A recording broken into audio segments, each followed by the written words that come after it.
Salut tout le monde, c'est Léopold et on se retrouve aujourd'hui pour une nouvelle vidéo. Aujourd'hui, réflexion sur l'utilisation de nos médias et plus particulièrement en fait de l'écran télévisé. Et je parlais plutôt de l'expérience utilisateur. Pendant beaucoup d'années, en fait, il y a eu l'invention de la télé. Très rapidement, on a inventé la télécommande pour changer les chaînes. Et, euh, et ça n'a pas bougé pendant pas mal d'années. Après, il y a eu par exemple la TNT, ça a augmenté le nombre de chaînes, mais il n'y avait pas de grande évolution sur ça. Par exemple, nos parents ou nos grands-parents utilisent toujours la télécommande pour, euh, pour voir leur contenu sur leur télévision. Il y a eu la radiocommande. Après, il y avait aussi d'autres moyens d'utiliser le téléviseur. Donc, par exemple, pour regarder des films. Donc, il y avait par exemple au début le magnétoscope qu'on branchait au téléviseur. Après, le lecteur DVD, puis le lecteur Blu-ray. Même les consoles qui faisaient lecteur Blu-ray ou lecteur DVD. Donc, même la disparition au fur et à mesure du disque, du CD.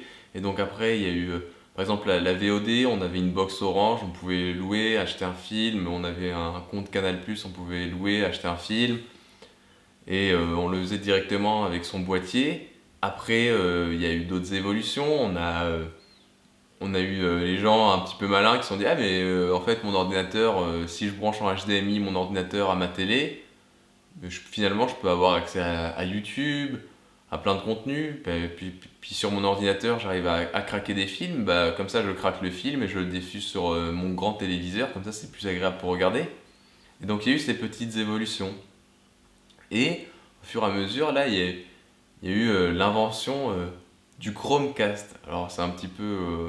Je vous rassure, c'est pas un partenariat rémunéré avec Google, mais je trouve, moi, dans ma façon d'utiliser le téléviseur, ça a complètement changé mon utilisation du téléviseur.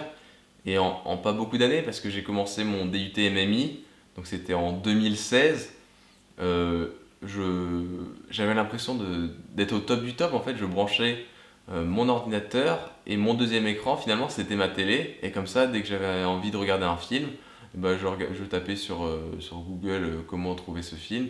Donc, soit de façon un petit peu illégale en trouvant un site de streaming, soit je louais le film ou je l'achetais en ligne. Mais l'utilisation de cette location ou de l'achat, je faisais pas souvent parce que c'était tellement simple en fait avec mon ordinateur d'avoir un film en streaming que ça n'avait pas forcément de nécessité. Après, il y a eu petit à petit l'apparition de Netflix. Et Netflix, vu que c'était un gros truc américain, tout le monde s'y est mis, alors que Canal faisait déjà ça, mais je sais pas, ça avait pas le vent en poupe, on n'avait pas envie de regarder les séries Canal, les gens se sont mis à utiliser Netflix, donc on utilise Netflix, on se met à utiliser Netflix, et, euh, et voilà, donc ça c'est une nouvelle façon d'utiliser. Donc sur mon ordinateur, je mettais Netflix, je commençais ma série, puis Netflix se mettait automatiquement, j'avais pas besoin de me relever sur mon ordinateur.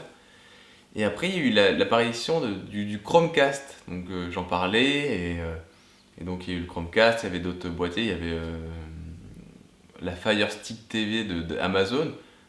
Et à la base, moi j'avais pris la Fire Stick TV parce que je pensais que en fait c'était une utilisation un peu normale, c'était comme les box, en fait on avait une télécommande et puis dès qu'on voulait du contenu, on allait sur Netflix, on faisait la recherche à la télécommande, ce qui est un peu aberrant et qui est un peu lent.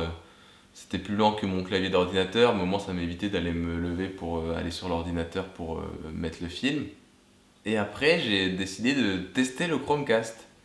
Et là, je trouve que mon utilisation des écrans télévisés a complètement changé. Donc avec le Chromecast, on pouvait directement mettre son Netflix, mettre YouTube.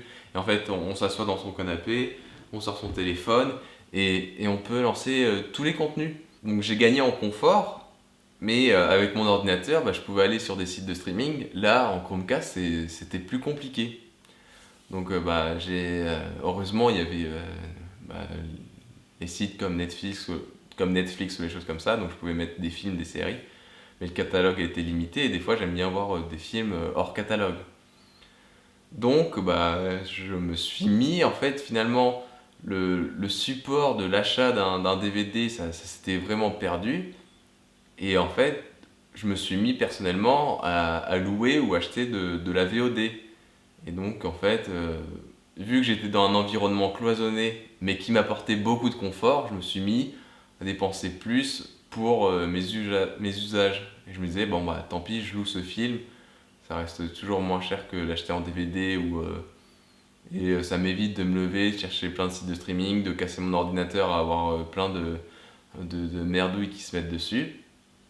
Et du coup, pour préserver mon ordinateur et par confort, je me suis mis à dépenser de l'argent dans la VOD. Et comme ça, en plus, ça fait marcher le secteur du cinéma, donc c'est pas forcément dans l'industrie du cinéma, donc c'est pas forcément quelque chose de négatif, mais c'est marrant l'évolution. Voilà, donc moi, c'était une réflexion par rapport à ça. Et en fait, les sites de streaming se sont adaptés et maintenant ils proposent d'être compatibles avec le Chromecast. Alors ça nécessite aussi, par exemple, de se brancher un ordi, sauf que bah, l'ordinateur, on n'est plus obligé de le brancher en HDMI, on peut mettre un ordinateur au grenier de sa maison et lancer son site de streaming, le cast, et ça l'envoie sur la télé qui est dans le salon, vu que les deux sont reliés sur le même réseau. Et donc je trouve que cette évolution, elle est vraiment intéressante et c'est vraiment marrant de comparer mon utilisation de mon écran télévisé avec l'utilisation que peut avoir mes parents ou mes grands-parents du téléviseur. En fait, ils sont restés à la radiocommande ou au lecteur DVD ou Blu-ray. Et moi, en fait, maintenant, c'est juste mon téléphone qui envoie directement le contenu à l'écran et qui me permet d'avoir encore plus de liberté qu'eux. Et donc c'est assez intéressant cette évolution. Donc je voulais vous faire part de ma réflexion de ce soir. Voilà, j'espère que cette vidéo vous a intéressé et vous a poussé à la réflexion. Et on se dit à bientôt pour une nouvelle vidéo. Salut!